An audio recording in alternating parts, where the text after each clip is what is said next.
Bienvenidos a mi canal de clases de lengua y literatura española. En esta entrega veremos el tema que trata sobre el comentario lingüístico de los textos. Yo soy Catalina Montero y espero que me des un me gusta y que te suscribas a mi canal. ¡Empezamos!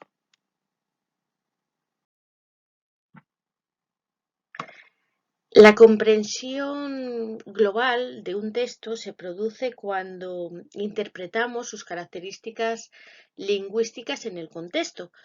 Por lo tanto, un comentario, además de extraer todos los aspectos textuales de él, te debe dar cuenta de la interacción que existe entre el texto y el contexto. Esto lo realizamos a través del análisis que determinan la coherencia, la adecuación y la cohesión. Ya hemos hablado de esto en capítulos anteriores y en la descripción del vídeo os dejaré el enlace para que podáis consultarlos. Los rasgos que determinan la coherencia del texto, recordemos que sirven para identificar de qué trata un texto, es decir, el tema, la información que proporciona y cómo se organiza. Las características que determinan la adecuación nos llevan hacia aquellos aspectos, aquellas características donde el emisor tiene en cuenta todos estos rasgos para poder elaborar un texto, es decir, la elección del tipo de texto que va a utilizar en función de la finalidad que le quiera dar. La información implícita, la enunciación, el acto comunicativo, si hay una actitud objetiva o subjetiva, o el grado de formalidad que usa en su registro lingüístico. Mientras que los rasgos o características que determinan la cohesión del texto son aquellos mecanismos lingüísticos que ofrecen la unidad formal al texto, ¿no? Que se pueden agrupar tanto en recursos léxicos como en recursos gramaticales. Los vamos a ir profundizando en las diapositivas posteriores. Pero, ¿qué es la coherencia, no?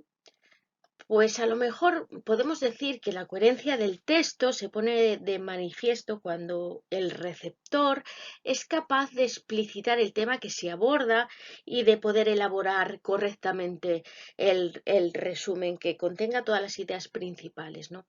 También es el receptor quien tiene que ser capaz de identificar y de explicar la estructura de ese texto, sobre todo en tres pasos y reconociendo, por ejemplo, las diferentes secuencias discursivas, señalando las tesis y los distintos tipos de argumento o determinar incluso el tipo de estructura.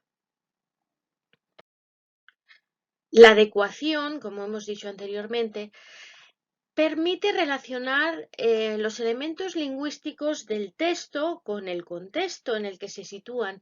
Entonces, a la hora de analizar estos rasgos lingüísticos sobre el texto, hay que tener en cuenta diferentes aspectos, como los que acabo de nombrar en la diapositiva anterior, pero que lo vamos a explicar un poquito más ahora en esta. Por ejemplo, tenemos los tipos de texto, la información explícita, la situación de la enunciación, los grados de modalización y el registro lingüístico. Como hemos dicho, dependiendo de lo que el emisor persiga, la finalidad que busque, si quiere contar o reproducir o explicar, por ejemplo, los objetivos más habituales que se persiguen a la hora de elaborar este tipo de texto se tienen en cuenta los diferentes tipos que vamos a ver a continuación. Por ejemplo, encontramos los textos narrativos, los textos descriptivos, textos expositivos y textos argumentativos.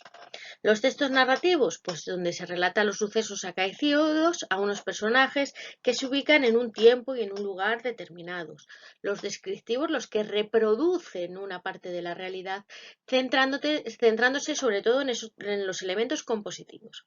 Los textos expositivos explican los hechos o ideas con realidad y los textos argumentativos que tienen un carácter más reflexivo y con una finalidad persuasiva, no tratan un poquito de convencer y parten de una tesis que se va justificando con argumentos. De todas maneras, en la descripción del vídeo también os pondré dos vídeos sobre el texto narrativo y el texto expositivo. La información implícita, pues ¿en qué consiste? Bueno, pues aquí podemos incluir la relación que existe entre la comunicación verbal y no verbal, por ejemplo, o los conocimientos que permiten interpretar un texto no correctamente. Y por supuesto no debemos olvidar la intertextualidad, ¿no? Que hace referencia a otros textos, ¿no? Que vienen incorporados en un texto concreto. Todos sabemos, como ya hemos estudiado, que cualquier discurso se sitúa en un tiempo y un espacio determinado, que implica tanto a la persona que emite el mensaje como al emisor o como la persona que lo recibe, que es el receptor, y que al final todo aquello deja marca, no en el texto, ¿no? Sino a través de lo que conocemos, ¿no? Como todos los elementos deícticos, ¿no? que forman parte de esta situación de la comunicación, que principalmente recordemos que son los pronombres y los adverbios, hacen vincular estos deícticos al texto con el espacio, con el tiempo, con las personas o con la situación en los que se encuadra esta enunciación. También podemos encontrar, por ejemplo, que un emisor y un emisor autor muchas veces se desdobla en otras voces, ¿no? Produciéndose así un tipo de discurso que se llama polifónico. Por lo tanto, dentro de la situación comunicativa tenemos que hacer referencia a varios aspectos. Los grados de modalización son la actitud que tiene el emisor autor y que se expresa a través de estos grados, ¿no? Se define como una modalidad donde la actitud del hablante se puede manifestar o no ante el mensaje a través de una serie de marcas lingüísticas. Sin embargo, si el emisor quiere informar objetivamente de algo, no habrá marcas moralizadoras, no modalizadoras, no habrá marcas lingüísticas. Estas marcas o estas expresiones que reflejan tanto la objetividad como la subjetividad son estas, ¿no? La expresión de la objetividad la encontramos cuando existe un predominio de oraciones enunciativas, impersonales, pasivas, reflejas, cuando el empleo del modo indicativo y del presente atemporal está en el texto. Para expresar hipótesis se usa el condicional, el uso de la primera persona, los adjetivos relacionales, ¿no? Y todo tipo de complementos del nombre y un léxico denotativo. Sin embargo, cuando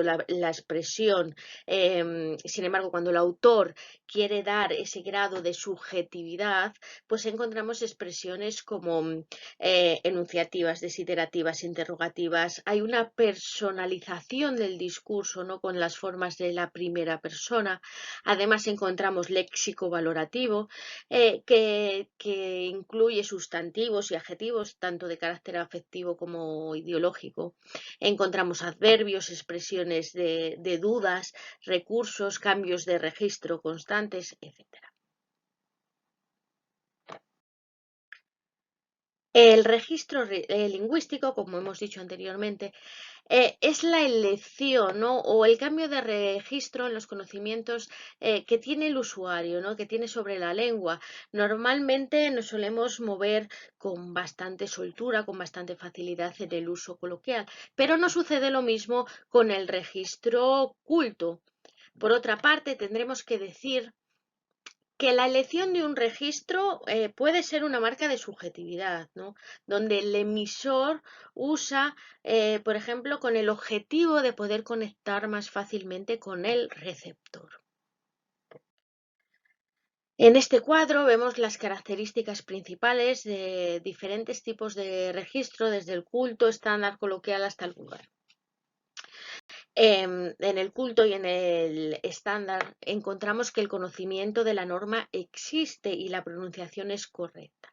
Sin embargo, en el registro culto vemos que la sintaxis es más compleja y está adecuada más a la forma. Hay una variedad, una variedad más amplia, ¿no?, en el uso de conectores y un amplio repertorio léxico. En el estándar, además, tenemos el uso adecuado de las categorías y estructuras gramaticales. Ya no se usa una sintaxis más compleja, sino que ya está más adecuada a la forma. El coloquial, encontramos incorrecciones o desconocimiento en la aplicación de la norma, tenemos una pronunciación más descuidada, repetimos los nexos o las estructuras sintácticas y el léxico es poco abundante. Mientras que en el registro vulgar tenemos el desconocimiento absoluto de la norma, una variedad totalmente informal, mala pronunciación, incorrecciones morfosintácticas y escasísima variación del léxico.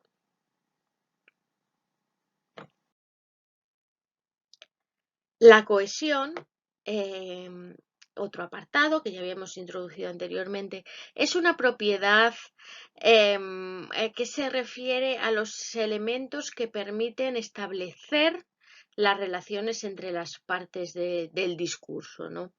Sin estas partes, el hablante no sería capaz de entender un texto. Vamos a ver los diferentes mecanismos de cohesión, ¿no?, como hemos hecho con los apartados anteriores. Aquí podemos encontrar el léxico semántico, gramatical, textual. Aquí en este cuadro lo vemos mejor, ¿no? Los mecanismos léxico-semánticos, por ejemplo, cuando se recurre léxicamente a través de la repetición de palabras clave, ¿vale?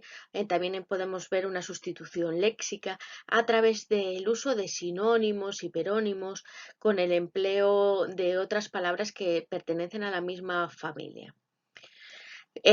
Mecanismos gramaticales, la repetición de determinadas estructuras sintácticas, elipsis, el uso de algunas figuras retóricas, mientras que en los mecanismos textuales encontramos los marcadores y los conectores, que ya los conocemos, ¿no? Conectores que explican un poco la organización del texto, la distribución de la información, conectores que introducen operaciones discursivas para los puntos de vista, la certeza, la confirmación de nuestras afirmaciones, etc.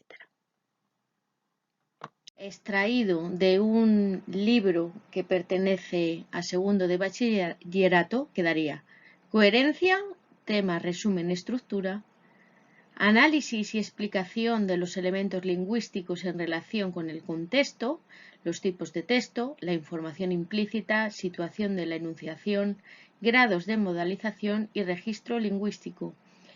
Y en cuanto al análisis y la explicación de los elementos conectivos, la cohesión englobaría los mecanismos léxico-semánticos, gramaticales y textuales.